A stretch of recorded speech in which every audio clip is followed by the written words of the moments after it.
Hare Rama Rama Rama Hare Hare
ହରିବୋଲ ସାଙ୍ଗରେ ହୁଳହୁଳି ନ ମିଶିଲେ ଆଉ ବର କନ୍ୟା ଦିଟା ନ ମିଶିଲେ ଆଡ଼େ ଅଲଗା ଅଲଗା ହେଇକି ରହିବ।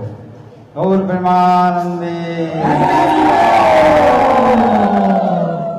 ନମୋ ବିଷ୍ଣୁ ପାଦାୟ କୃଷ୍ଣ ପୃଷ୍ଠାୟ ଭୂତଳେ ଶ୍ରୀମତେ ଭକ୍ତି ବୈଭବ ପୁରୀ ଗୋସ୍ୱାମୀ ନାମିନେ ଗୌରବାଣୀ ପ୍ରଚାରାୟ ଦୃଢ଼ ସଂକଳ୍ପ ମୂର୍ତ୍ତये कृष्ण शक्ति स्वरूपाय भक्ति प्रदायिने नमः। वंशाकल्पतरुभ्यश्च कृपा सिन्धुभ्यैव च पतितानां पावनेभ्यो वैष्णवेभ्यो नमो नमः। आजानुलम्बितभुजौ कनकावदातौ संकीर्तनैकपितरौ कमलायताख्यौ विश्वम्भरौ द्विजवरौ युगधर्मपालौ वंदे जगत प्रियकरौ करुणावतारौ।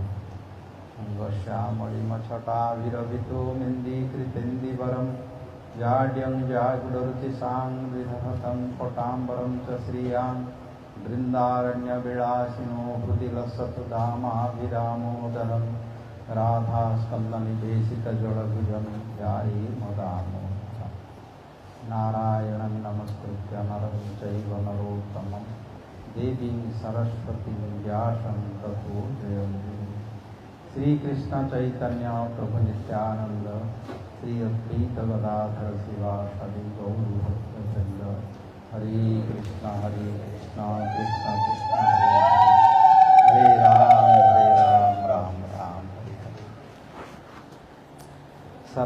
प्रथमे पतित पावन परम करुणामय नित्य वंदनीय विश्वव्यापी भागवत धम प्रचारक प्रवर आम मानक भली अनेक जीव मान को आश्रय दे भगवत उन्मुक्ति करी पवित्र भाव में शुद्ध भक्ति पालन करने जो कृपा दान करछन्ति से पवित्र कीर्ति श्री पवित्र चरण नित्य लीला विष्णु विष्णुपाद श्री महाराज श्री चरण कमले साष्टांग प्रणिपात पूर्व कृपा भिक्षा करुच्छी तथा समस्त शिक्षा गुरु परम पुरुष आचार्य वृंद भागवत रसिक वैष्णव वृंद समस्त चरण साष्टांग प्रणिपात उपस्थित आमर पूर्व समस्ते आपण मैंने श्रवण करते बाल श्री भक्ति सच्चिदानंद महाराज बाल कृष्णदास प्रभु एवं अन्यान्य समस्त भक्तवृंद जो मैंने समस्त उपस्थित अच्छा ज्येष्ठ कनिष्ठ एवं भक्तिमती मातृवृंद तथा ग्रामवासी भक्तवृंद समस्त मोर यथार्थी अभिवादन ज्ञापन कर जो उपलक्ष्य आम मैंने समस्ते आज उपस्थित होती शिशु केदारनाथ नहीं कि ना आशीर्वाद उपलक्ष्य जीवनर कि प्रकार सुख शांति भगवान भक्ति पितामाता प्रति भक्ति ब्राह्मण वैष्णव देवता एवं भगवान परमेश्वर श्री कृष्ण एवं परमेश्वरी श्री राधा प्रति अकाल जो भक्ति रहिबो प्रेम भक्ति प्राप्ति होबो से समस्ते वैष्णव माने आसी तांकर कथा वाणी द्वारा भगवान कथा नाम गुण कीर्तन करी एवं ता सहित हरिनाम करी तांकर प्रति जो आशीर्वाद करने रही तांकर समस्त जीवनर मंगल हो तांकर पिता माता मंगल हो गौर प्रेमानंदी भले फुल फुल पक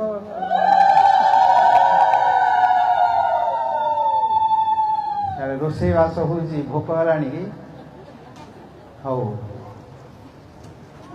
प्रसंग आमे माने इति पूर्वे अनेक कथा शुणिले महाराज मुखर मनुष्य जीवन दुर्लभ विषय एवं मनुष्य जीवन प्रयोजन कौन ये विषय श्रवण कले जेकोसी प्रसंग क्रमे हो जदि आमे माने भगवान ये भक्ति अंग श्रवण कीर्तन स्मरण वचन वंदन इत्यादि यही समस्त भक्ति को जदि आम प्राप्त करुचे जो स्थान रे हो जहाँ संगरे हो एवं जो समय रे हो जो प्रसंग रे हो जो उद्देश्य रे हो समस्ते जो माने योगदान करता समस्ते पवित्र होती एवं भक्ति प्राप्त करती एवं से स्थान पवित्र हो जाए जो माने रही से माने पवित्र हो जाती जो माने प्रसाद पाती से भितर भक्ति जागृत हुए जाणिकी पातु कि न जाणिकी पातु प्रसादर महात्म अच्छी जाणिकी नाम शुणु न जाणिकी नाम शुणु कि भक्ति जाणिकी करंतु न जाणिकी करंतु प्रसादर महात्म तो यही प्रकार वर्णना करा जाइछि कुकुर बिलेई माने जो माने प्रसाद पड़ते जो प्रसाद पाई था वैष्णव माने साधु माने भक्त माने तांकर प्रसाद देते बेले तांकर उच्चिष्ट को कुकुर माने झगड़ा करी खाती कुकुर माने भगवत भक्ति प्राप्त करती गौर प्रेम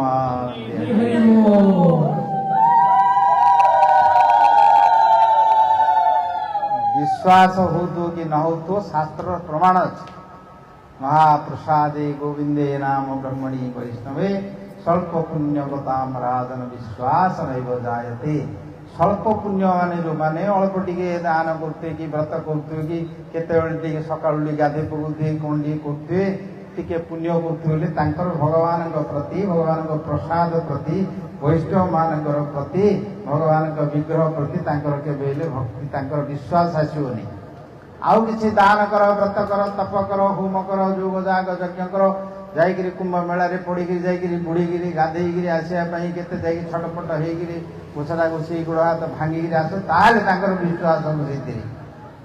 ନାମ ପ୍ରତି ବିଶ୍ୱାସ ହବନି, କି ବୈଷ୍ଣବମାନଙ୍କ ପ୍ରତି ବିଶ୍ୱାସ ହବନି, କି ଭକ୍ତି। କାହିଁକି ନା ଏଇଥିରେ ତାଙ୍କୁ କଷ୍ଟ ନାହିଁ କିଛି। କିଛି କଷ୍ଟ କରିବେ ବୋଲେ ଯିବେ ଆସିବେ ପଡ଼ିଏ ପଡ଼ା ଉଠା ଚଢ଼ ହେଇକିରି କଲେ, ହଁ ଏତେ କଷ୍ଟ କଲୁ ବୋଲି କ'ଣ ହେଲେ ଗୋଟେ ହେଇଥିବ ଆମର ଗୋଟେ ବୋଲି ବୁଝିବେ ନା କ'ଣ?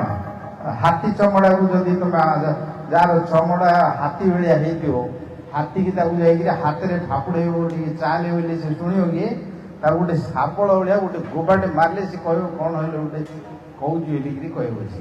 ସେମିତି ଯେଉଁମାନଙ୍କର ଏସବୁ କର୍ମ ବିଚାରରେ କାମନା କରିକିରି ହାତୀ ଚମଡ଼ା ଭଳିଆ ମୋଟା ହେଇକି ରହିଛନ୍ତି, ସେ କାମନାକୁ ତାଙ୍କର ଏମିତି ଗୋଟେ ତ୍ରିଶୂଳ ଭଳିଆ ଗୋଟେ ବସେଇଲେ ଏକା ତାଙ୍କୁ କ'ଣ ହେଲେ ଫେଲା ଭଳିଆ ଲାଗିବ। ଆଉ ସହଜରେ ସୁବିଧାରେ ସୁଖରେ ବସିକିରି ଭଗବାନଙ୍କ ପ୍ରସାଦ ପାଇକି ହରିନାମ କରି ଉଦ୍ଧାର କରିକି ଯିବୁ ବୋଇଲେ ତାଙ୍କର ସେ ପ୍ରତି ବିଶ୍ୱାସ ହବନି। ହଉ ବିଶ୍ୱାସ ହଉ କି ନ ହଉ, ପ୍ରସାଦ ପାଇଲେ ମଧ୍ୟ ମଙ୍ଗଳ ହବ। ଗୌର ପ୍ରେମ ଆନନ୍ଦୀ ଆମର ତ ପ୍ରସାଦ ଆହୁରି ପ୍ରସ୍ତୁତ ହେଇନାହାନ୍ତି, ସେଥିପାଇଁ ଗୋଟିଏ ପ୍ରସଙ୍ଗକୁ ଭଗବାନଙ୍କର ଯିବା। ଭଗବାନ କି ପ୍ରକାର ଦୟାଳୁ, ଏ ସଂସାରରେ କୌଣସି ରୂପ, ତାର ଧନ, ତାର ବିଦ୍ୟା, ତାର ବଳ, ତାର ଆଭିଜାତ୍ୟ, ତାର କୂଳ, ତାର ବୟସ, ଏସବୁ କିଛି ଦେଖନ୍ତି। ଭଗବାନ କ'ଣ ଦେଖନ୍ତି ନା ଭଗବାନ ଦେଖନ୍ତି ତାର ହୃଦୟ ଭିତରେ କେତେ ଭାବ ରହିଛି, ପ୍ରୀତି ରହିଛି, ଶ୍ରଦ୍ଧା ରହିଛି, ସେଇଠି ପ୍ରେମ ରହିଛି ଯେତିକି ସେତିକି ଦେଖନ୍ତି। ଏ ପ୍ରସଙ୍ଗରେ ଭଗବାନ ଶ୍ରୀକୃଷ୍ଣଙ୍କର ଲୀଳାରେ ଦ୍ୱାରକାରେ ଯେତେବେଳେ ଥିଲେ, ଥରେ ସେମାନେ କୁରୁକ୍ଷେତ୍ର ଆସିଲେ। କୁରୁକ୍ଷେତ୍ରରେ ସେତେବେଳେ ସୂର୍ଯ୍ୟ ପରାଗ ଗୋଟିଏ ଗ୍ରହଣ ପଡ଼ିଥିଲା। ଏହି ପ୍ରକାର ଗ୍ରହଣ ପଡ଼ିଥିଲା ଯେ ସାରା ସେ ଗ୍ରହଣ ସମୟରେ ସାରା ଦେଶ ସବୁ ଅନ୍ଧକାର ହେଲା, ବିଲକୁଲ ଦେଖାଗଲେ ଅନ୍ଧକାର ହେଲା। ଏ ପ୍ରକାର ଯୋଗ এই ଗ୍ରହଣ ବହୁ ବର୍ଷ ପରେ ପଡ଼େ। ସେଥିପାଇଁ ସମସ୍ତେ ସେ ସୂର୍ଯ୍ୟ ଗ୍ରହଣ ସମୟରେ ଯାଇକି କୁରୁକ୍ଷେତ୍ରରେ ପହଞ୍ଚିଲେ। କୁରୁକ୍ଷେତ୍ରରେ ବ୍ରହ୍ମ ସରୋବର ଅଛି, ଯେଉଁମାନେ ଯାଇଥିବ ଦେଖିଥିବ। ଧର୍ମକ୍ଷେତ୍ର, ରାଜା କୁରୁ ସେଇ ସ୍ଥାନରେ ଯଜ୍ଞ କଲେ। ଯଜ୍ଞ କରିକି ସେ ଯଜ୍ଞ କରିକି ସବୁ ସମୟରେ ଯଜ୍ଞ କଲେ ଏବଂ ସୁନା ଲଙ୍ଗଳରେ ସବୁବେଳେ ଗୋଟେ ଯଜ୍ଞ ହେଲେ ଆଉଥରେ ଚାଷ କରି ଆଉଥରେ କରନ୍ତି। ତାଙ୍କର ଏ ପ୍ରକାର ନିଷ୍ଠାରେ ଇନ୍ଦ୍ର ତାଙ୍କ ପ୍ରତି ପ୍ରସନ୍ନ ହେଇକିରି ବର ଦେଲେ। କହିଲେ କ'ଣ ତମେ ବର ମାଗୁଛ ମାଗ। ତମର ଏଇ ଯେଉଁ ଯଜ୍ଞ କରିକି ଯେଉଁ ପବିତ୍ର ଭାବରେ ତମେ ସମସ୍ତେ ଏଇ କୁରୁକ୍ଷେତ୍ରରେ କରୁଛ, ଏଇ କ୍ଷେତ୍ରରେ କ'ଣ ମୁଁ ସନ୍ତୁଷ୍ଟ ହେଲି, କ'ଣ ବର ମାଗୁଛ ମାଗ। ସେତେବେଳେ ରାଜା କୁରୁ କହିଲେ, ଏଇ ସ୍ଥାନରେ ଯିଏ ମରିବ ସିଏ ଆପଣଙ୍କର ସ୍ୱର୍ଗକୁ ଯିବ, ବର ଦେଲେ। ସେଥିପାଇଁ ମହାଭାରତରେ ଯେତେବେଳେ ଯୁଦ୍ଧ ହେଲା, ସେତେବେଳେ ସବୁ କୁରୁକ୍ଷେତ୍ରରେ ଯାଇକରି ଯୁଦ୍ଧ କରିଥିଲେ। କାହିଁକି ନା ସେ ଯୁଦ୍ଧରେ ଯିଏ ମରିଯିବ ସେଇଠି ମଧ୍ୟ ସେମାନେ ସ୍ୱର୍ଗକୁ ଯିବେ। ଏଇଠି ହେଲା ଗୋଟିଏ କୁରୁକ୍ଷେତ୍ରର ମହାତ୍ମ୍ୟ। ପରଶୁରାମ ଯେତେବେଳେ ନିକ୍ଷତ୍ରିୟ କଲେ, 21 କ୍ଷତ୍ରିୟ କରିକି କ୍ଷତ୍ରିୟମାନଙ୍କୁ ସବୁ ମାରିକି ଆଣିକିରି ତାଙ୍କର ମସ୍ତକ ଆଣିକିରି ସେଇଠି ସେ ରକ୍ତରେ ତାଙ୍କୁ ସବୁ ଗୋଟେ ଯଜ୍ଞ କଲେ। ସେଠି ବ୍ରହ୍ମ ସରୋବର ବୋଲି ସେ ଯିବ ବୋଲି ଦେଖିବ, ଆମର ନରେନ୍ଦ୍ର ସରୋବରଠୁ ବଡ଼ ବିରାଟ ସରୋବର ଅଛି ଏବଂ ସରସ୍ୱତୀ ନଦୀଙ୍କର ମଧ୍ୟ ସେଇଠି ପ୍ରବାହ ଅନ୍ତର ପ୍ରବାହ ଭିତରେ ମଧ୍ୟ ଅଛି ବୋଲି ମହାତ୍ମା ବର୍ଣ୍ଣନା କରେ। ସେଇ ସ୍ଥାନରେ ତାର ମହାତ୍ମାକୁ ଦେଖି ସମସ୍ତେ ସେଇ ସ୍ଥାନରେ এই ଗ୍ରହଣ ସମୟରେ ସ୍ନାନ କରିବା ଏବଂ ମସ୍ତକ ମୁଣ୍ଡନ ହେବା आउ दान करिवा समस्त को सत्संग करिवा सेठी उपवास करिवा रहिवा एगुड़ी सब तीर्थ को गले से तीर्थर महात्मा अछि देवता को दर्शन करिवा जाइकी आराधना कले तांकर कृपा प्राप्त करि परिबा एवं जो माने सज्जन माने साधु माने ब्राह्मण माने समस्त रहिचंदी सेमानकु सेठी भोजन दक्षिणा इत्यादि सब देवार एटा आमर संस्कृति रे रहिछि पुराण मानक रे अछि एवं महाजन माने करचंदी एवं भगवान मध्य निजे ताकू पालन करिया पई से मध्य गोटे प्रस्ताव देले द्वारिका रे कहले आमे समस्त जीवा कुरुक्षेत्र रे जाई स्नान करिवा सीटे रहिवा होम करिवा समस्त को दान पुण्य करिके मनुष्य जीवन परमार्थ पई साधन करिवा समस्ते आसिले द्वारकारु समस्ते आसिले वसुदेव देवकी ठू आरंभ करी उद्धव सात्यकी उग्रसेन तांकर जेते समस्त थिले बलराम सहित समस्त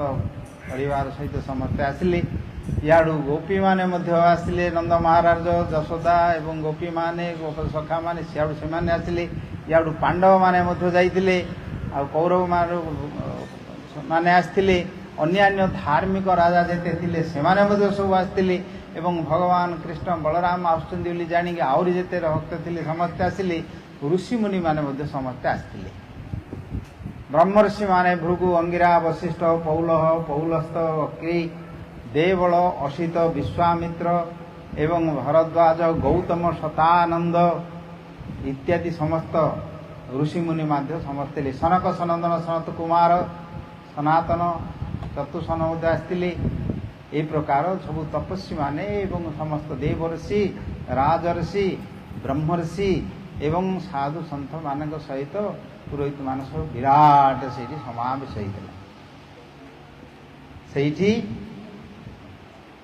से कुरुक्षेत्र रे समस्ते जे जेमती स्नान कले जे जेमती दान कले सब होम कले यज्ञ कले इत्यादि करले करिके जार सब नित्य कर्म सरला सया परे समस्ते भगवान बसिचंदी बलराम मध्य अछंती एवं पंच पांडव माने अछंती सब राजा माने अछंती को राजा माने भक्त राजा माने तेतबेले तो असुर माने समस्ते राजनीति करथिले से समय जरासंध कंस सालु बाणासुर आउ काल जबन नरकासुर ठू आरंभ करी समस्ते तांकर असुर साम्राज्य करथिले किंतु भगवान तो पिला दिनरु 3-5 दिन 6 दिन गोटा गोटा आरंभ करी शेष करी नहीं तांकर साम्राज्य आउथरे मथुरा रे स्थापन कले मथुरा रु जाई पुणी द्वारका रे तांकर आउथरे साम्राज्य आरंभ कले से साम्राज्य भितरे सब महाराजा मानक आउथरे परिवर्तन करले असुर मानक मारिकी से मानक स्वाधीनता देले ए प्रकार गोटे भगवानकर विश्व सृष्टि मंगल लगी जो आश्चंदी परित्रणाय साधुनां विनाशाय च दुष्कृतम धर्म संस्थापनार्थाय संभवामी जुगे जुगे प्रति जुगे से आसिक धर्म संस्थापना करी जाउचंदी ए असुर मानक विनाश करंती साधु मानक पालन करंती से कार्य तांकर चलीची एवं से समय रे जेतेबेले सब जो माने थिले सुनिले भगवान सहित मिशिया पे आसिले सेठी पांडव माने अछंती आउ कौरव माने अछंती आउ बलराम कृष्ण अछंती द्वारकार समस्त राजा महाराजा समस्त सब अछंती ए समय रे समस्त ऋषिमुनि माने आसिले से ऋषिमुनि मानक भितरे समस्त आछंती आसी सेठी मिसिले सेमानकर स्नान तांकर पूजा पाठ इत्यादि अलगा तपस्वी मानकर अलगा सन्यासी मानकर अलगा राजा महाराजा मानकर तांकर अलगा गृहस्थ लोक माने अछंती जो माने तांकर अलगा त्यागी मानकर अलगा एटा तो जुडी जुडी गले मध्य एटा तांकर आचार व्यवहार तांकर वस्त्र परिधान तांकर समस्त रूप अलगा अलगा सब समस्तंकर रूप अलगा नहीं जो माने त्यागी लोक मानकर रूप अलगा जो माने भोगी लोक मानकर रूप अलगा ए प्रकार समस्ते थिले ऋषि मुनि माने आसी सेठी पहुंचले सुखदेव गोस्वामी जी वक्ता भागवत सी भी सेठी जो कहूचे सी कहले मु भी सेठी थिली सी भी थिले सेठी यज्ञ रे सेठी विभिन्न प्रकार आलोचना हला भगवान सेठी गोटे कथा कहिदेले भागवत रे वर्णना अछि ଯେମିତି ଦେଖିଲେ ଏମାନେ ସବୁ ରାଜା ମହାରାଜ ମାନେ ସମସ୍ତେ ବସିଛନ୍ତି, ଋଷିମୁନି ମାନେ ଯେତେବେଳେ ଆସିଲେ ସମସ୍ତେ ଠିଆ ହେଇ ପଡ଼ିଲେ। ଭଗବାନ ସ୍ୱୟଂ ନିଜେ ଠିଆ ହେଇ ପଡ଼ିଲେ, ଧର୍ମ ସଂସ୍ଥାପନା କରିବା ପାଇଁ ଆସିଛନ୍ତି। ଉଠି ପଡ଼ିଲେ, ଯାଇକି ଦୂରକୁ ଗଲେ। ଭଗବାନ ଯେତେବେଳେ ଉଠିଲେ ସବୁ ରାଜାମାନେ ଥିଲେ ସମସ୍ତେ ଉଠିଲେ, ଏ ବଳରାମ ଥିଲେ ସମସ୍ତେ ଗଲେ, ତାଙ୍କୁ ପାଛୁଟିକିରି ଦଣ୍ଡବତ ପ୍ରଣାମ କରି ତାଙ୍କୁ ସବୁ ଆଣିଲେ, ଆଣିକିରି ଆସନ ଦେଇକିରି ବସେଇଲେ। ଯଥାଯୋଗ୍ୟ ତାଙ୍କୁ ସମ୍ମାନ କଲେ, ଆଚମନ ଫୁଲ ଚନ୍ଦନ ଇତ୍ୟାଦି ଯାହା ଦେବା କଥା ସବୁ ଦେଲେ। ଦେଇସାରିବା ପରେ ଭଗବାନ କହିଛନ୍ତି, କହିଲେ ନ ହ୍ୟମୟାନି ତୀର୍ଥାନି ନ ଦେବା ମୃତ୍ୟୁଶୀଳାମୟା ତେ ପୂୟନ୍ତି ଉରୁକାଳେନ ସଦା ସାଧନ ଦର୍ଶନାଦେବ ସାଧବ। ଆପଣମାନେ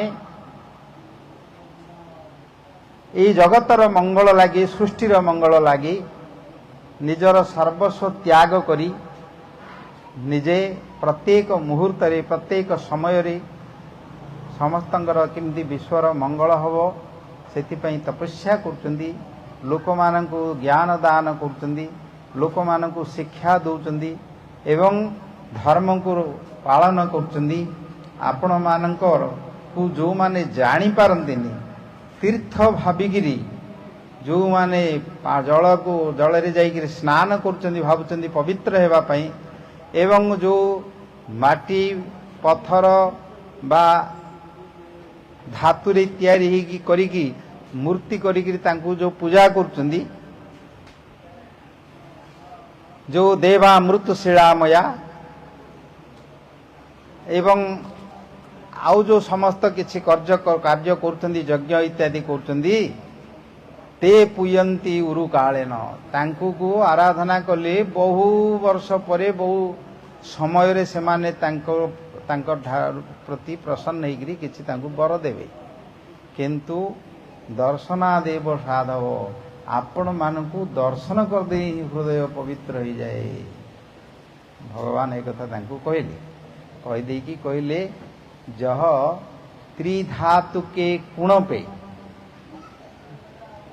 ये ତିନିଟି ଧାତୁରେ ଯେଉଁ ତିଆରି ହେଇଛି ଶରୀର, ତାକୁ ଯିଏ ମୁଁ ବୋଲିକିରି କହୁଛି, ଯ ତ୍ରିଧାତୁକେ କୁଣପେ ଯ ସ୍ୱାତ୍ମବୁଦ୍ଧି କଳତ୍ରାଦିଷୁ, ଏବଂ ଏ ଦେହଟାକୁ ଯେଉଁ ତିନି ଧାତୁରେ କଫବାତ ପିତରେ ତିଆରି ହେଇଛି ହାଡ଼, ହାଡ଼ ଭିତରୁ ମାଂସ, ମାଂସ ଭିତରେ ରକ୍ତ, ରକ୍ତ ତା ଉପରେ ଚମଡ଼ା, ତାପରେ ରୁମ ବାଳ ଇତ୍ୟାଦି ତିଆରି ହେଇକି ଯେଉଁ ଶରୀର ତିଆରି ହେଇଛି, ୟାକୁ ଯିଏ ମୁଁ ବୋଲିକି କହୁଛି ଏବଂ ମୋର ବୋଲିକି ଏଇ ଯେଉଁ ମାଟି ଗୁଡ଼ି ପଥର କଂକ୍ରିଟରେ ତିଆରି ହେଇଛି ତାକୁ ଘର ବୋଲି କହିକି ଏଇଟା ମୋର ବୋଲି କହୁଛନ୍ତି, ଏବଂ ତା ସହିତ ଯେଉଁ ଯାକ ଅଛି ୟାକୁ ମୋର ବୋଲିକିରି କହୁଛନ୍ତି, ଦେହକୁ ମୁଁ ବୋଲି କହୁଛନ୍ତି। କିନ୍ତୁ ତା ଭିତରେ ଯିଏ ଆତ୍ମା ସ୍ୱରୂପରେ ଚେତନ ସ୍ୱରୂପ ଆତ୍ମା ରହିଛି ତାକୁ ଜାଣନ୍ତିନି।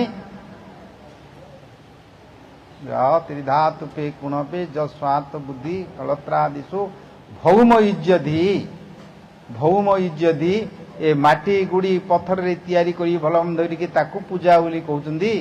ନ ତତ ବିପଶ୍ଚିତେଷୁ, କିନ୍ତୁ ଆପଣଙ୍କର ଭଳି ସାକ୍ଷାତ ତତ୍ତ୍ୱଜ୍ଞାନ ପରିପୂର୍ଣ୍ଣ ଭଗବତ ଦର୍ଶନ କରି ସଚ୍ଚିଦାନନ୍ଦମୟ ଆନନ୍ଦ ରସରେ ଆପଣମାନେ ଡୁବୁଛନ୍ତି, ଯାଇଛନ୍ତି ଜଗତର ମଙ୍ଗଳ ଲାଗି ପରିଭ୍ରମଣ କରୁଛନ୍ତି। ଆପଣଙ୍କୁ ଯେଉଁମାନେ ଜାଣିପାରୁନାହାନ୍ତି, ପୂଜା କରିପାରୁନାହାନ୍ତି, ସ ଏବ ଗୋ ଖରହ, ସେମାନେ ହେଉଛନ୍ତି ଏ ଜଗତ ଭିତରେ ଗାଈ ଆଉ ଗଧ ଏବଂ ଗାଈମାନଙ୍କ ଭିତରେ ଯେ ଗଧ, ସେଇ ପ୍ରକାର ଖାଲି କାମ କରି କରି ପରିଶ୍ରମ କରି କରି ଏମାନଙ୍କର ଝିଅ ଯାଏ ସିନା ଜୀବନ କ'ଣ ପାଇଁ ଆଇଛନ୍ତି ତାର ମୂଲ୍ୟ କିଛି ବୁଝିପାରନ୍ତି, ଜାଣିପାରନ୍ତି। କହିଲେ ଭଗବାନ ଶଙ୍କ ଆଗରେ ସମସ୍ତେ ବସିଛନ୍ତି, ସମସ୍ତେ ତଟସ୍ଥ ହେଇଗଲେ। ସମସ୍ତଙ୍କ ଆଗରେ ବସିଛନ୍ତି ସାଧୁମାନେ, ସୁଖଦେବ ଗୋସ୍ୱାମୀ ଅଛନ୍ତି, ନାରଦ ବି ଅଛନ୍ତି, ସନକ ସନନ୍ଦନ ଇତ୍ୟାଦି ଅଛନ୍ତି ସଭା ଭିତରେ, ଆଉ ତ ସବୁ ଋଷିମୁନି ମାନେ ମଧ୍ୟ ସମସ୍ତେ ଅଛନ୍ତି। ସମସ୍ତେ ଭଗବାନଙ୍କର ଏ ପ୍ରକାର ଯେଉଁ ମାହାତ୍ମ୍ୟ ତାଙ୍କର ସମସ୍ତ କହିଲେ, ତାଙ୍କର ବାକ୍ୟ ସ୍ଫୂର୍ତ୍ତି ହେଲାନି, କ'ଣ କହିବେ ମନ ଭିତରେ ବୁଦ୍ଧି ଭିତରେ। ଶାସ୍ତ୍ରଜ୍ଞ ଯେଉଁମାନେ, ଶାସ୍ତ୍ରର ପ୍ରତିମୂର୍ତ୍ତି ସ୍ୱରୂପ ସେମାନେ, ତାଙ୍କର ବଚନ ସ୍ଫୂର୍ତ୍ତି ହେଲାନି କ'ଣ ଭଗବାନଙ୍କୁ ଉତ୍ତର ଦେବେ, କ'ଣ କହିବେ ତାଙ୍କର ପ୍ରତି। ଭଗବାନ ତ କହିସାରିଲେ, ତାଙ୍କୁ ଡାକିଲେ, ତାଙ୍କୁ ତ କିଛି ପ୍ରତି ଉତ୍ତର ଦେବା କଥା ନା ନାହିଁ, ଦେବା କଥା, କିନ୍ତୁ କ'ଣ କହିବେ। ଏମାନେ ସମସ୍ତେ ଯେତେ ଥିଲେ ସମସ୍ତଙ୍କର ବଚନ ବାଣୀ ନୀରବ ହେଇଗଲା। ଆଉ କ'ଣ କହିବେ ତାଙ୍କୁ ବୁଦ୍ଧି ଦେଖିଲେନି। ଭଗବାନ ଯୋଉ ପ୍ରକାର ମାହାତ୍ମ୍ୟ କରି କହିଲେ ତାଙ୍କୁ। ଶେଷରେ ନାରଦ କହିଲେ ଏଇଠି ଆପଣ ଯୋଉ କଥା କହିଲେ ସାଧୁମାନଙ୍କ ପାଇଁ ଏବଂ ତାଙ୍କର ଚରିତ୍ର ନେଇକି ତାଙ୍କର ମହାତ୍ମ୍ୟ ନେଇକି ଯୋଉ କଥା କହିଲେ, ଏଇଟା ଆପଣ ହିଁ କହିପାରିବେ। ଯେହେତୁ ସ୍ୱୟଂ ସୃଷ୍ଟିକର୍ତ୍ତା ଭଗବାନ ଆପଣ ଏ ଜଗତକୁ ଲୀଳା କରିବା ପାଇଁ ଆସିଛନ୍ତି, ଲୀଳା କରିକି ଧର୍ମ ସଂସ୍ଥାପନା କରିବା ପାଇଁ ଆସିଛନ୍ତି, ଆପଣ ହିଁ ଶିକ୍ଷା କରିବେ। ନହେଲେ ତ ସବୁ ରାଜା ମହାରାଜା ମାନେ ସମସ୍ତେ ବସିଛନ୍ତି, ଆଉ କିଏ ଆସିଲେ କ'ଣ ପଇସା ମାଗିବାକୁ ଆଇଥିବେ ବୋଲି ଭାବୁଥିବେ। ଆଉ ଏ କଥା କିଏ କହିବ ନା କ'ଣ? ଆଗରୁ କିଏ ଯିବ, ସାଧୁ କିଏ ଜଣେ ଯିବ ବୋଲେ କ'ଣ ଭାବେ, କ'ଣ ମାଗିବାକୁ ଧରିକି ଆଇଥିବ, କ'ଣ ଦେଖ ଧରିକି ଆଣିଥିବ, କ'ଣ କହିଥିବ, ଆଉ କ'ଣ ଆଇବ। ଏ ଜନ୍ମାଷ୍ଟମୀ ପାଇଁ ବୁଲୁଛନ୍ତି କି କୁଆଡ଼େ ରାଧାଷ୍ଟମୀ ପାଇଁ ବୁଲୁଛନ୍ତି କି କୁଆଡ଼େ ଧରିକି ଆଇଛନ୍ତି, ନିମନ୍ତ୍ରଣ ଧରିକି ଆଇଥିବେ, କ'ଣ ଚାଉଳ ମାଗିକି ଡାଲି ମାଗିକି ଖଟା ଲୁଣ ମାଗିକି ଭାବୁଥିବେ ସମସ୍ତେ ନା ନାଇଁ? ନା ଏ କଥା କିଏ କହିବ? ଏ କଥା କିଏ ଭାବିବେ? କଳିଯୁଗ ବର୍ତ୍ତମାନ, ସେଇଟା ସେ ସମୟର ଯୁଗ। ଆଜିକାଲିର ସାଧୁ ସେକାଲିର ଯୁଗ। କଥା ଦ୍ୱାରା ତ ସବୁ ବୁଝିପାରିବେ, ଜାଣିପାରିବେ। ସେଇଠି କହିଲେ ଆପଣଙ୍କର ହିଁ ଏ କଥା କହିପାରିବେ। କାହିଁକି ନା ଆପଣ ସୃଷ୍ଟିକର୍ତ୍ତା ଭଗବାନ ସ୍ୱୟଂ। ସେଥିପାଇଁ ଏ ଜଗତରେ ଅବତୀର୍ଣ୍ଣ ହୋଇ ଏ ଯୋଉ ଲୀଳା କରୁଛନ୍ତି, ସେଇ ଲୀଳାରେ ଆପଣ ଧର୍ମକୁ ସଂସ୍ଥାପନା କରିବା ପାଇଁ ଲୋକମାନଙ୍କୁ ଶିକ୍ଷା ଦେଇକି ଅବତୀର୍ଣ୍ଣ ହେଇକି କରୁଛନ୍ତି ବୋଲି ସ୍ତୁତି କରି ତାଙ୍କୁ କହିଲେ। ତାପରେ ତ ଅନେକ ପ୍ରକାର ତାଙ୍କର ଯଜ୍ଞ ହୋମ କଥା ଇତ୍ୟାଦି ସବୁ ସରିଲା। ସରିବା ପରେ ଭଗବାନ କହିଲେ, ମୁଁ ଏଇଠୁ ଯିବି ମିଥିଳା। ମିଥିଳାରେ ସେତେବେଳେ ଜଣେ ରାଜା ଥିଲେ, ତାଙ୍କ ନାଁ ହେଉଛି ବହୁଳାଶ। ମିଥିଳା କଥା ଜାଣିଛନ୍ତି ସମସ୍ତେ, ଜନକ ମହାରାଜଙ୍କର ସେ ହେଉଛି ରାଜଧାନୀ। ଆଉ ସୀତା ଦେବୀଙ୍କର ଜାନକୀ ସେଇଠି ଅଛନ୍ତି ମୈଥିଳୀ। ତାଙ୍କର ପବିତ୍ର ଚରିତ୍ର ବିଦେହ ରାଜା ନିମି ରାଜାଙ୍କର ଚରିତ୍ର କଥା, ତାଙ୍କର ମିଥିଳାର ମହାତ୍ମ୍ୟ ସବୁ ଶାସ୍ତ୍ରରେ ପୁରାଣରେ ବହୁତ ବିସ୍ତୃତ ଭାବରେ ବର୍ଣ୍ଣନା ଅଛି। ସେତେବେଳେ ଜଣେ ଭକ୍ତ ରାଜା ଥିଲେ, ତାଙ୍କ ନାଁ ଥିଲେ ବହୁଳାଶ। ତ ଭଗବାନ କ'ଣ କହିଲେ, ସେଇଠି ସଭା ଭିତରେ ଭଗବାନ କହିଲେ, ଏଇଠି ତ ସବୁ ସରିଲା, ସ୍ନାନ ଦାନ ପୁଣ୍ୟ ଯଜ୍ଞ ହୋମ କର୍ମ ସବୁ ସରିଲା। ମୋର ଇଚ୍ଛା ଅଛି ମୁଁ ଟିକେ ମିଥିଳା ହେଇକି ବହୁଳାଶ ସେ ତ ଆସିନାହାନ୍ତି ଏଠି, ମୁଁ ଯାଇ ତାଙ୍କ ସାଙ୍ଗରେ ମିଶିକି ସେଇଠୁ ଯିବି ବୋଲି ନିଷ୍ପତ୍ତି କଲି। ଯେହେତୁ କରିବା ପରେ କେତେ ଲୋକ କହିଲେ ଆମେ ହେଲେ ଯିବୁ ତାଙ୍କ ସାଙ୍ଗରେ। କେତେ ପଳେଇଲେ, ଯେ ଯାହାର ଯୋଉଠୁ ଆସିଥିଲେ, ଯେ ଯେମିତି ରାଜ୍ୟ ଖୋଜି ପଳେଇଲେ।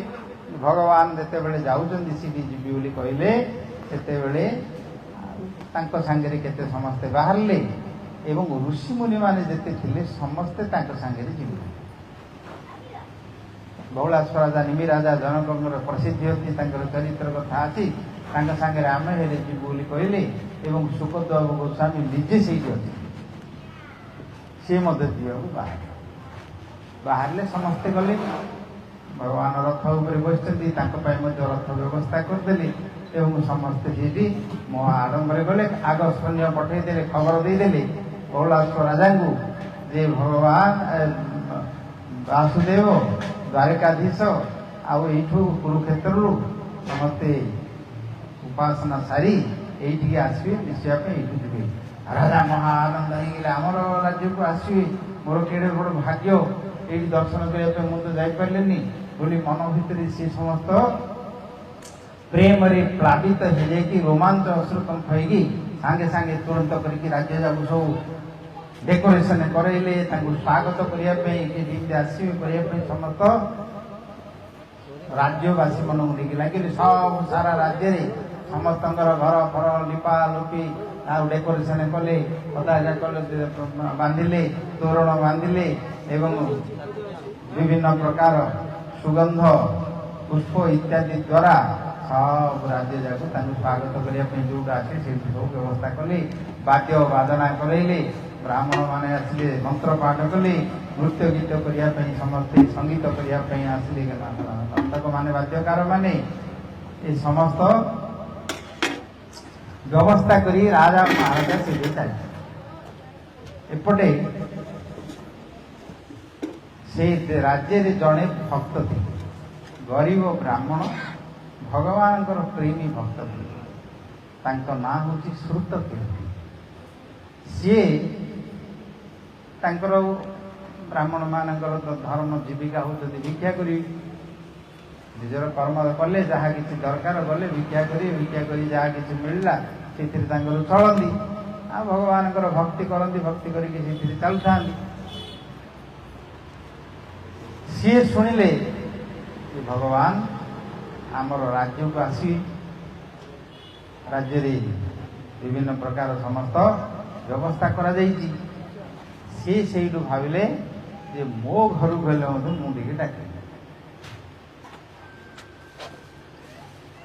ମନେ ମନେ ସିଏ ସଂକଳ୍ପ କଲେ, ହେଲେ ଭଗବାନ ଆସିବେ, ଋଷିମୁନି ମାନେ ଆସୁଛନ୍ତି, ମାନେ ଏତେ ସମସ୍ତେ ପଟୁଆଟ ତାଙ୍କ ଭିତରେ ରହିକି ସମସ୍ତଙ୍କୁ ଆଡମ୍ବର ସହିତ କରୁଛନ୍ତି, ମୋର ତ ଘର ନାହିଁ, କୁଟିଆ ଘରଟେ କରୁଛନ୍ତି ତାଙ୍କର, ଆଉ କି ତ ତାଙ୍କ ପାଖେ ଧନ ସମ୍ପତ୍ତି କିଛି ନାହିଁ, ଭିକ୍ଷା କରି ଚଳି ଆଣିକିରି ଚଳୁଛନ୍ତି।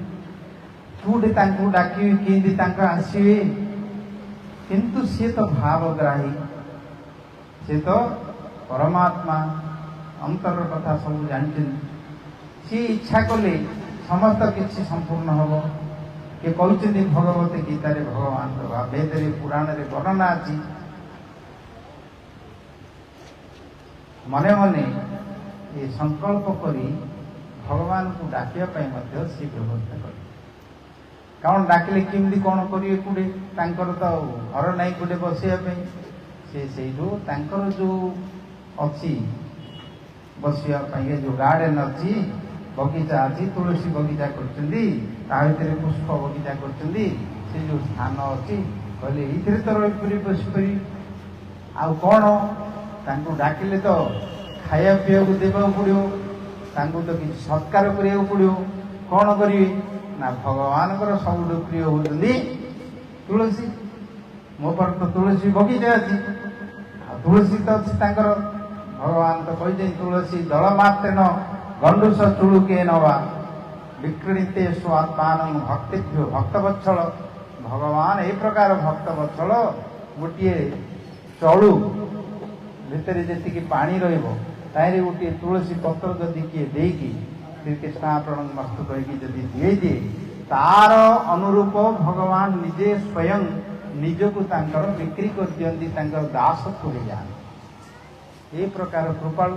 ତାହେଲେ ନିଜେ ତ କହିଛନ୍ତି ପତ୍ରଂ ପୁଷ୍ପଂ ଫଳଂ ତୋୟଂ ଯୋମି ଭକ୍ତ୍ୟା ପ୍ରଦଚ୍ଛତି ତଦଙ୍ଗ ଭକ୍ତି ଉପହୃତମ ସ୍ନାମି ପ୍ରଦତ୍ତାତ୍ମନ। ତାହେଲେ ଭଗବାନ ତ କହିଛନ୍ତି ତାହେଲେ ତ ମୋର ତ ତୁଳସୀ ବଗିଚା ଅଛି, ପୁଷ୍ପ ଅଛି, ଜଳ ଅଛି, ଆଉ କ'ଣ ଦରକାର? ଆସନ, ସେ ତ ସବୁବେଳେ ହୃଦୟରେ ବସିଛନ୍ତି, ଆସନରେ ବସନ୍ତି। ହଉ ତାଙ୍କ ପାଇଁ କୁଶ କରିଦେବେ। କୁଶ ଘିନି ଆଣିଲେ, କୁଶ ଘାସ ଆଣିକି ତାକୁ ଖଣ୍ଡ ଖଣ୍ଡ କରିଦେଲେ ଏବଂ ସମସ୍ତଙ୍କର ଏକକାର ମନସାମନା କରି ଫୁଲ ତୁଳସୀ ଆଣି ଜଳ ଆଣିକି ବ୍ୟବସ୍ଥା କରି ରଖିଦେଲେ। ରଖିଦେଇକି ଯେତେବେଳେ ଭଗବାନ ଆସିକି ରାଜ୍ୟରେ ପ୍ରବେଶ କରୁଛନ୍ତି, ସେତେବେଳେ ମହାରାଜ ବଉଳାସ ବାଦ୍ୟ ବାଦନା କରିକି ନାଟ ଗୀତ କରିକି ବ୍ରାହ୍ମଣ ମନ୍ତ୍ର କରି ପୂର୍ଣ୍ଣ କୁମ୍ଭ ଛତ୍ରୀ ଛତି ଛତା ତରାସ କାହାଳି ଘଣ୍ଟ ଭେଦବାଦ୍ୟ ଦ୍ୱାରା ଢୋଲ ଢମକି ଦ୍ୱାରା ଆନନ୍ଦର ସହିତ ନୃତ୍ୟ କୀର୍ତ୍ତନ କରିକି ତାଙ୍କୁ ବାଦ୍ୟ ବାଦନା କରିକି ପାଛଡ଼ିକି ଧରିକି ଆସିଲେ ନେବା ପାଇଁ।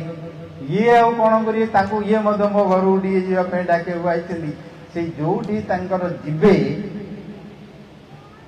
ତାଙ୍କର ରାଜେଶ ଉଆସକୁ ଯିବେ, ଆଉ ଆଙ୍କର ଘରକୁ ଯୋଉଠିକି ଯିବେ, ଆଙ୍କର ଆଶ୍ରମକୁ ଯୋଉଠିକି ଯିବେ, ଯୋଉ ଛକ ଜାଗାଟି ଅଛି ଭାଗ ହବ, ସେତେବେଳେ ସିଏ ତ ରାଜା ମହାରାଜା ତ ନିଜର ସୈନ୍ୟ ସାମନ୍ତ ହାତୀ ଘୋଡ଼ା ଇତ୍ୟାଦି ଧରିକି ଯାଉଛନ୍ତି, ଆଙ୍କ ପାଖରେ ତ କିଛି ନାହିଁ। ଇଏ କିନ୍ତୁ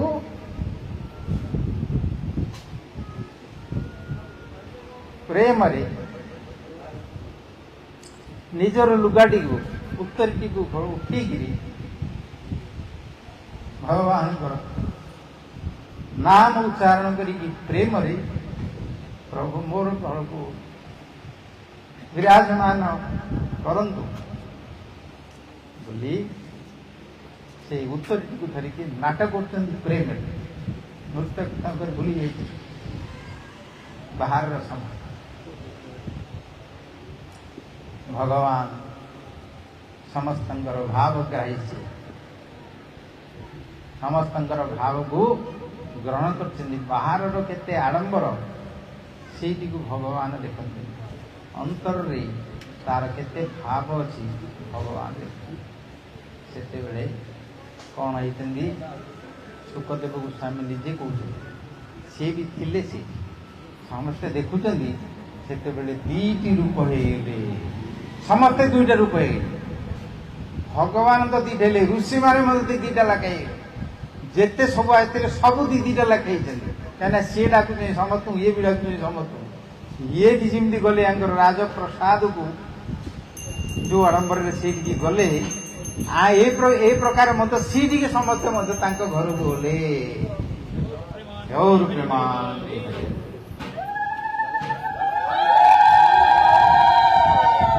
ଭାଗବତରେ ବର୍ଣ୍ଣନା ଅଛି ଦ୍ୱାରିକା ଲୀଳା। ସେଇଠି ଇଆଡ଼େ ରାଜାଙ୍କ ଘରୁବାସକୁ ଯେତେବେଳେ ଗଲେ, ରାଜପ୍ରସାଦ ଭିତରେ ରାଜଭୋଗ ସମସ୍ତ ବ୍ୟବସ୍ଥା ଅଛି, ଆସନ ବସିବା, ତାଙ୍କର ସମସ୍ତ ଭୋଜନ ବ୍ୟବସ୍ଥା ଯାହା ଅଛି ସବୁ ସେଇଠି ତାଙ୍କର ରାଜ ପରିପାଟି ଦ୍ୱାରା ସେଇଠି ସେବା ହେଲା। ଏଇଠି ଆଙ୍କର କ'ଣ କରିବି, ଏଇଠି ତ ଯାହା ଇଏ ଆଣିଥିଲେ ପୂର୍ବରୁ ଯାହା ବ୍ୟବସ୍ଥା କରିଛନ୍ତି, ପ୍ରେମରେ ପଳେଇଲେ, ପ୍ରଭୁ ଆସିଛନ୍ତି ବୋଲି ଘରେ ତାଙ୍କର ସମସ୍ତେ ପିଲାପିଲି ଯେଉଁମାନେ ଥିଲେ ସମସ୍ତେ ଲାଗିଲେ। ଆସିଛନ୍ତି କହିଲେ, ଗୋଟିଏ ଗୋଟିଏ କୁଶ ପକେଇଦେଲେ ତାଙ୍କର ବଗିଚାରେ ଯୋଉଠି ବସିବା ପାଇଁ। ସେ କୁଶ ଘାସ ଆସିଥିଲା ଗୋଟେ ଗୋଟେ ପକେଇଦେଲେ। ଆଉ ଖଣ୍ଡେ ଖଣ୍ଡେ ପତ୍ର ଆଣିକି, ତୁଳସୀ ପତ୍ର ଏବଂ ଆଚମ ଜଳରେ ଆଣିକି ଭଗବାନ ସମସ୍ତଙ୍କୁ ବସିଲେ। ଭଗବାନ ବସିଲେ, ସମସ୍ତେ ବସିଲେ, ଆନନ୍ଦରେ ଭଗବାନ ବସିଲେ। ଆଉ ଯେଉଁମାନେ ସମସ୍ତେ ବସିଲେ, ଋଷିମୁନିମାନେ ମଧ୍ୟ ବସିଲେ, ତାଙ୍କୁ ସେ କୁଶ ଗୋଟେ ଗୋଟେ ପଡ଼ିଛି ସେଇଥିରେ ବସିଲେ। ତା ସହିତ ସମସ୍ତଙ୍କୁ ତୁଳସୀ ଦଳ ଇତ୍ୟାଦି ସମସ୍ତଙ୍କୁ ଦେଇକି ଭଗବାନ ସେଇଠି ଯେତିକି ତୃପ୍ତି ହେଲେ। ଏଇଠି ବହୁଳାଶ୍ୱର ରାଜାଙ୍କର ରାଜ ପରିବାର ଭିତରେ କ୍ଷୀରି, ଖେଚେଡ଼ି, ତାଙ୍କର ପୁରୀ, ପିଠା, ପଣା ଇତ୍ୟାଦି, ଯେଉଁ ସମସ୍ତ ଚନ୍ଦନ, କର୍ପୂର ଇତ୍ୟାଦି ଦ୍ୱାରା, ଯେଉଁ ଫୁଲ ସୁଗନ୍ଧ ଦ୍ୱାରା ତାଙ୍କୁ ଆଲଟ, ଚାମର ଇତ୍ୟାଦି ଦେଇକରି ପୂଜା କରି କରିଲେ। ଭଗବାନ ଭାବଗ୍ରାହୀ ଜନାର୍ଦ୍ଦନ ସେଇଠି ଯେମିତି ଆନନ୍ଦ ହେଇକି ରହିଲେ, ଏଇଠି ମଧ୍ୟ ତାଙ୍କର ସେମିତି ଆନନ୍ଦ ହେଇକିରି ପରିପୂର୍ଣ୍ଣ ହେଇକିରି ଆସିଲେ।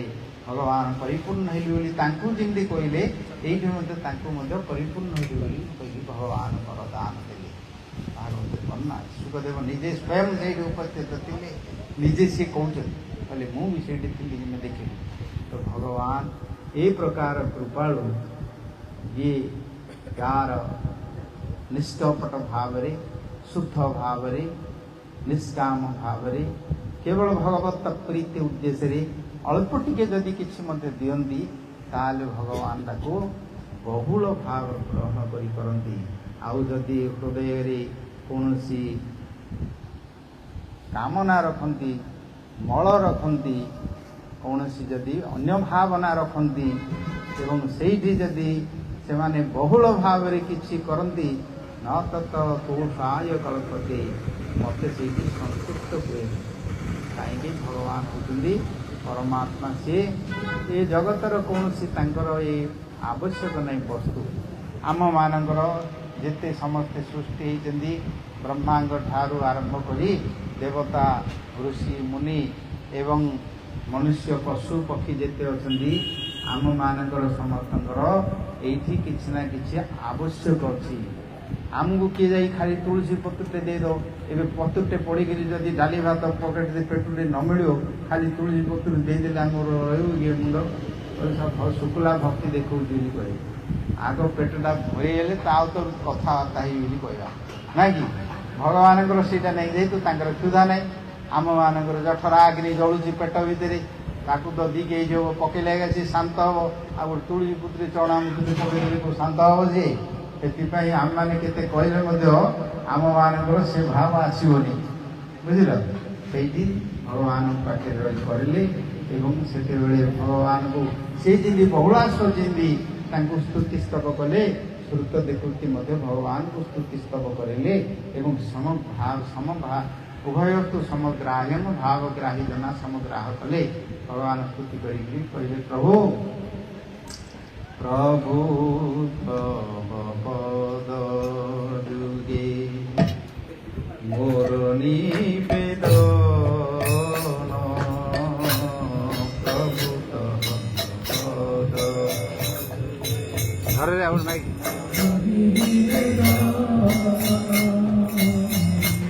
নাহি মাগি দেহ সুখ বিদ্যা ধন জন,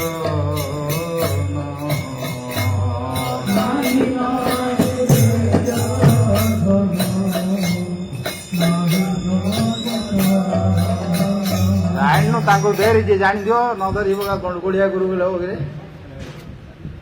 ପ୍ରଭୁ ତବ ପଦ ଯୁଗେ ମୋର ନିବେଦନ, ପ୍ରଭୁ ତବ ଯୁଗେ ମୋର ନିବେଦନ,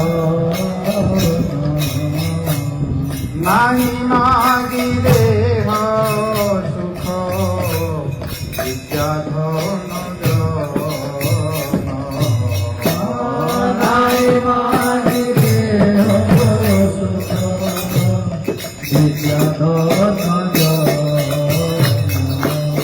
ଭଗବାନ ସନ୍ତୁଷ୍ଟ ହେଇଛନ୍ତି, ବରଦାନ ଦଉଛନ୍ତି। କଣ ମାଗୁଛ ମାଗ, କଣ ଦଶରଥ ଅଛି ମାଗିବ। ସେତେବେଳେ ପ୍ରଭୁ କଣ ମାଗିଲେ? ମୋର ପ୍ରଭୁ ଏ ଦେହ ସୁଖ ଧନ ଜନ ଇତ୍ୟାଦି ଯୋଉ ଅଛି ଏ ସଂସାର ଭିତରେ ଟଙ୍କା ପଇସା ଘର ଦ୍ୱାର ପିଲା ପିଲି ସ୍ତ୍ରୀ ସ୍ୱାମୀ ପତି ନେଇକିରି ଶରୀରକୁ ନେଇକି ଯୋଉ ସୁଖ ଇତ୍ୟାଦି ଅଛି, ପ୍ରଭୁ ମୋର ଏଇ ସୁଖ ମୋର କିଛି ଆବଶ୍ୟକ ନାହିଁ। ଆଉ କଣ ଦରକାର ନହେଲେ ମଲେ ସ୍ୱର୍ଗକୁ ଯିବ କି ବ୍ରହ୍ମଲୋକକୁ ଯିବ ନାହିଁ। ନାହିଁ ମାଗି ସ୍ୱର୍ଗ ଆର ମୁକ୍ତ ନାହିଁ ମାଗି, ନାହିଁ ମାଗି ସ୍ୱର୍ଗ ମୁକ୍ତ ନାହିଁ ମାଗି ସ୍ୱର୍ଗ ଆର মুক্ত নাই মাগি, নাই মাগি স্বর্গ মুক্ত নাই মাগি, না করি প্রার্থনা করো লাগি, না করি প্রার্থনা বিভূতি না করি প্রার্থনা কোন বিভূতির লাগি, না করি প্রার্থনা কোন বিভূতির লাগি, এই মাত্র পবিত্র চরণে মাত্র আশা মম তোমার চরণে, অহেতু কি ভক্তি হতে জাগে অনক্ষণে, এই মাত্র ভিক্ষা তব, এই মাত্র দাস তব, তব শ্রী চরণে অহেতু ভক্তি যেন রঘু জন্মে জন্মে,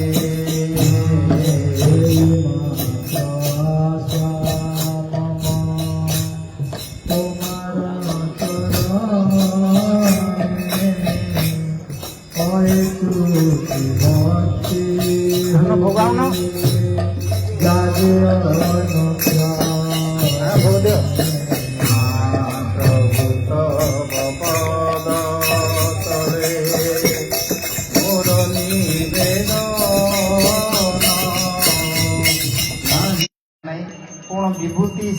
मोर दरकार नहीं केवल आपणकर पाद पद्म अहितुकी मोर भक्ति जमी प्रेम भक्ति रहू आउ किसी आवश्यक भगवान संतुष्ट कले आलिंगन देले एवं प्रे करी समस्ते जेते थिले समस्ते आनंदर सहित कीर्तन कले कौन कहले हरिहराय नमो कृष्ण जादवाय नमो हरिहराय नमो कृष्ण जादवाय नमो बोलो जादवाय माधवाय केशवाय नमो जादवाय माधवाय केशवाय नमो गोपाल गोविंद राम मधुसूदन गोपाल गोविंद राम मधुसूदन गिरिधारी गोपीनाथ मदन मोहन गिरिधारी गोपीनाथ मदन मोहन चैतन्य नित्यानंद प्रिय द्वैतपिता चैतन्य नित्यानंद प्रिय द्वैतपिता हरि गुरु वैष्णव भागवत गीता हरि गुरु वैष्णव भागवत गीता नमस्ते क्या हो आरती देखो उड़ल पगा हरि नाम कीर्तन करो नीति करो बोलो हरिहराय नमो कृष्ण जादवाय नमो हरिहराय नमो कृष्ण जादवाय नमो हरिहराय नमो कृष्ण जादवाय नमो हरिहराय नमो कृष्ण जादवाय नमो जादवाय राम राम हरे हरे हरे कृष्ण कृष्ण कृष्ण हरे हरे हरे राम राम राम हरे हरे हरे कृष्ण कृष्ण कृष्ण हरे हरे हरे राम राम राम हरे हरे हरे कृष्ण कृष्ण कृष्ण हरे हरे हरे राम राम राम हरे हरे हरे कृष्ण कृष्ण कृष्ण हरे हरे हरे राम राम राम हरे हरे हरे कृष्ण कृष्ण कृष्ण हरे हरे हरे राम राम राम हरे हरे हरे कृष्ण कृष्ण कृष्ण हरे हरे हरे राम राम राम हरे हरे हरे कृष्ण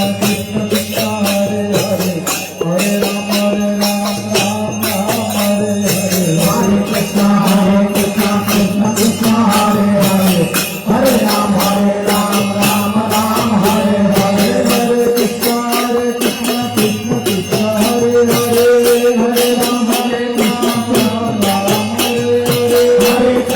हरे कृष्ण कृष्ण कृष्ण हरे हरे हरे राम राम राम हरे हरे हरे कृष्ण कृष्ण कृष्ण हरे हरे हरे राम राम हरे हरे हरे कृष्ण